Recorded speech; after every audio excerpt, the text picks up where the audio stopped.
one of the most terrifying statistics I ever came across was one detailing out the rationale of the United States Armed Forces for not allowing you can't induct anyone into the armed forces in the U.S. if they have an IQ of less than 83.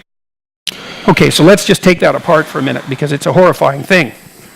So the U.S. Armed Forces has been in the forefront of intelligence research since World War I because they were on board early with the idea that, especially during wartime when you're ramping up quickly, that you need to sort people effectively and essentially without prejudice so that you can build up the officer corps so you don't lose the damn war. Okay, so there's real motivation to get it right? Because it's a life and death issue. So they used IQ. They did a lot of the early psychometric work on IQ. Okay, so that's the first thing. They're motivated to find an accurate predictor, so they settled on IQ.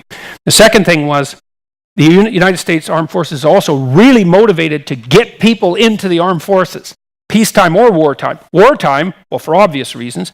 Peacetime because, well, first of all, you got to keep the armed forces going. And second, you can use the armed forces during peacetime as a way of taking people out of the underclass and moving them up into the working class or the middle class, right? You can use it as a training mechanism.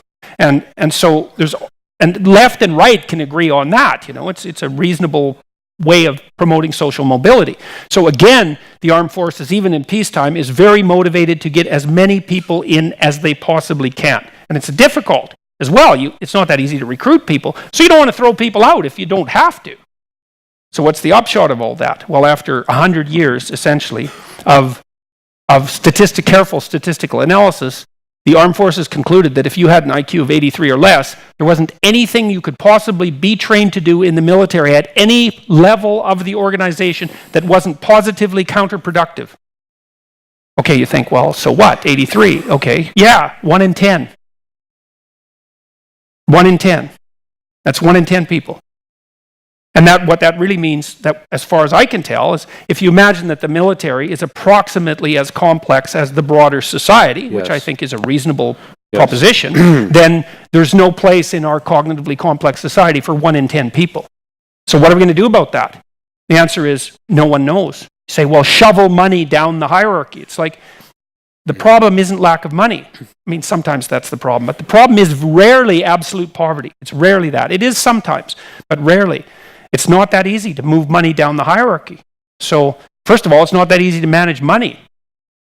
So, it's a vicious problem, man. And so, it's hard to train people to become creative, adaptive, problem solvers. It's impossible. You can't do it.